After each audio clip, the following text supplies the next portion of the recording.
Hello दोस्तों, स्वागत है आप सबका आज की इस न्यू वीडियो में। आज की इस छोटी सी वीडियो में मैं प्रेस के बारे में बात करने वाला हूँ। इस प्रेस में ये फॉल्ट है कि इसकी एलईडी लाइट तो जलती है पर ये गर्म नहीं होती है।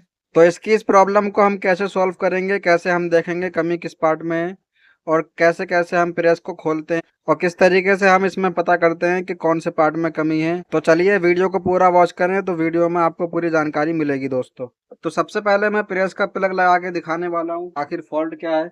जैसे ही मैं इसका स्विच ऑन करता हूँ तो देखिए इसमें एलईडी बल्ब जलता है। पर इसको कितनी भी देर लगा के रखो, 10 मिनट 20 मिनट या आधा घंटा लगा के कितनी भी देर लगा के रख दो, इसकी एलईडी लाइट तो जलती रहती है पर इसका नीचे का जो बेस है वो बिल्कुल भी गर्म नहीं होता है दोस्तों। प्रेस को खोलने से पहले हमें इसका प्लग बोर्ड से निकाल लेना है। उसके बाद में प्रेस आपकी कोई सी भी कंपनी की हो, सबसे ज़्यादा जो प्रेस में मोस्टली 99% जो प्रेस के जो खोलने का जो तरीका होता है दोस्तों, वो इसके पीछे वाले ढक्कन के यहाँ पर एक पेच होता है लगा हुआ। अगर आपकी प्रेस बिल्कुल न्यू है तो उसके ऊपर एक स्टिकर भी चिपका हुआ हो सकता है। स्टिकर को हटाने के बाद जब आप देखेंगे तो इसके अंदर एक पेज दिखाई देगा। तो सिंपल आपको उस पेज को खोल लेना है। सबसे पहले उस पेज को खोल के ढक्कन को हटा लेना है दोस्तों।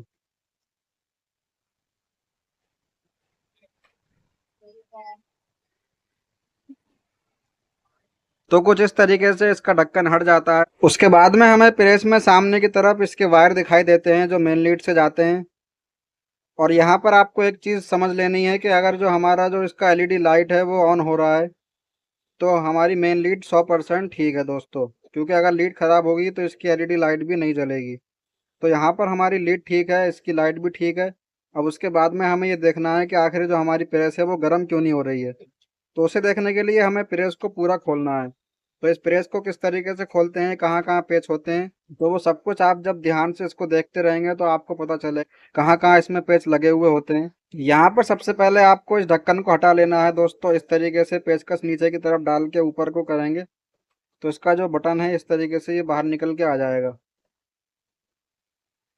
उसके बाद में यहाँ ऊपर की तरफ ये जो हैंडल है इसके ऊपर एक लॉक रहता है। इसको हटाने के लिए यहाँ दबा के जब इसको ऊपर की तरफ उठाएंगे तो इस तरीके से ये बाहर निकल के आ जाता है दोस्तों। यहाँ पीछे और सामने की तरफ एक एक लॉक रहता है और यहाँ दाएं बाएं भी एक एक छोटे छोटे लॉक रहते हैं। इनको इस तरीके से हटा लेना है। उसके बाद में इसके अंदर यहाँ पर एक पेच होता है दोस्तों, तो इसके अंदर वाले पेच को भी खोल लेना है। अब आपको देखना है कि यहाँ के इसके सारे पेच खुल चुके हैं। अब यहाँ से इसको पकड़ के आगे की तरफ इसको हल्का सा आप पुश करेंगे तो इस तरीके से ये बाहर निकल के आ जाएगा दोस्तों। क्योंकि यहाँ सामने की तरफ तो यहाँ पर एक पेच होता है और पीछे की तरफ कोई पेच नहीं होता है, जबकि यहाँ पर एक लॉक होता है दोस्तों। तो ये इस तरीके से जो लॉक बना हुआ है ये यहाँ पर इसके अंदर फंसता है। जब इस तरीके से जब हम करते हैं तो ये बाहर निकल के आ जाता है। और उसके बाद में हमें दिखाई देते हैं 3 पेच, 2 यहाँ और एक ऊपर। तो इन तीनों पेचों को खोलने के बाद जब हम प्रेस को ऊपर की तरफ उठाएंगे तो ये उठ जाएगी और इसके अंदर का एलिमेंट हमें दिखाई देने लगेगा। यहाँ पर हमने इसके तीनों पेज को खोल लिया है और एक पेज यहाँ पर जो देखने को मिलता है वो हमारे हरे तार के अंदर मिलता है दोस्तों। हरे तार में डालने के बाद पर इसको कस दिया जाता है दोस्तों। जो कि होता क्या है दोस्तों, ये अर्थिंग का वायर जो होता है वो यहाँ प्रेस की बॉडी से टच होता है दोस्तों। तो इन सारे पेज को खोल लेने के बाद में मेन लीड में जो 3 वायर यहाँ पर जो लगे हुए हैं इन तीनों वायरों को भी खोल लेना है।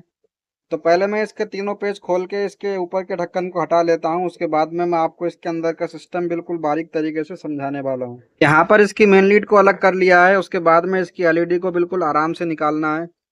इसके जो तार होते हैं वो बहुत हल्के होते हैं दोस्तों, वो निकालते हुए टूट भी जाते हैं। एलईडी लाइट को यहाँ पकड़ के निकालने के बाद में इसके सारे वायरों को भी निकाल के ढक्कन को अलग कर लेना है। तो कुछ इस तरीके से प्रेस की पूरी बॉडी अलग हो जाती है। उसके बाद हमें अंदर की तरफ देखने को मिलता है ये एलिमेंट दोस्तों जो गर्म होता है और ये इसका ऑटो कट है। जब ज़्यादा गर्म हो जाती है प्रेस तो उसको कट कर देता है और जब ठंडी पड़ जाती है तो दोबारा से चालू कर देता है। तो इस ऑटो कट का ये काम है दोस्तों। और एलईडी हमें ये बताती है कि प्रेस हमारी चालू है या बंद है। तो चलिए देखते हैं कमी हमारे कौन से पार्ट में है। लेकिन उससे पहले जब ये प्रेस खुली ही है तो मैं इसको पूरा अच्छे तरीके से साफ कर लेता हूँ।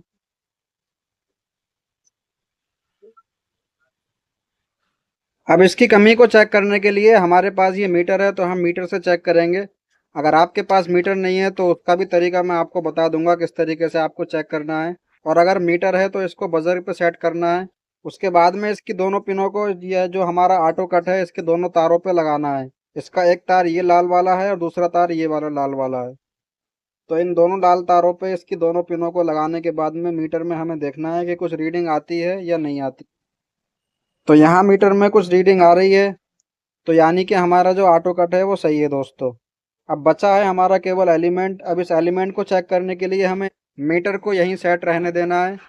और उसके बाद में हमें इसकी दोनों पिनों को, एलिमेंट के जो दोनों पॉइंट हैं, उन दोनों पॉइंटों पे इन दोनों पिनों को रखना है दोस्तों। उसके बाद में अगर मीटर में कोई रीडिंग आती है तो हमारा एलिमेंट सही है दोस्तों, रीडिंग नहीं आती है तो एलिमेंट खराब है। जबकि यहाँ मीटर में कोई भी रीडिंग नहीं आ रही है, तो यानी कि हमारा जो एलिमेंट है वो खराब है दोस्तों। 99% अगर प्रेस गर्म नहीं होती है और उसकी जो एलईडी लाइट है वो जलती रहती है, तो उसमें 99% हमारा जो एलिमेंट है वो खराब होता है दोस्तों। सिर्फ एलईडी के जलने से ही आप पता लगा सकते हैं कि हमारी इसकी जो लीड है वो भी सही है और इसका जो ऑटो कट है वो भी सही है दोस्तों। क्योंकि ऑटो कट से जब करंट पास होके आता है तभी एलईडी और एलिमेंट दोनों में आता है। अब इसके बाद हमारा सिर्फ एलिमेंट ही रह जाता है, तो इसमें एलिमेंट ही अधिकतर खराब होता है दोस्तों। तो एलिमेंट को किस तरीके से निकालते हैं, किस तरीके से नया एलिमेंट इसमें लगाते हैं, तो उसका एलिमेंट चेंज करने का पूरा प्रोसेस मैं आपको अगली वीडियो में बताने वाला हूँ। इस वीडियो में अगर मैं एलिमेंट चेंज करूंगा तो वीडियो बहुत ज़्यादा लंबी हो जाएगी। तो अगली वीडियो में बताऊंगा किस तरीके से एलिमेंट को चेंज करते हैं, क्या सावधानी हमें बरतनी होती है, सही तरीका क्या होता है एलिमेंट लगाने का, और कौन सी कंपनी का एलिमेंट बेस्ट रहता है। अगली वीडियो पाने के लिए चैनल को सब्सक्राइब करके बेल आइकन पे प्रेस कर लें। तो अभी के लिए इतना ही, मिलते हैं अगली वीडियो में नेक्स्ट पार्ट के साथ। जय हिंद, बाय बाय दोस्तों।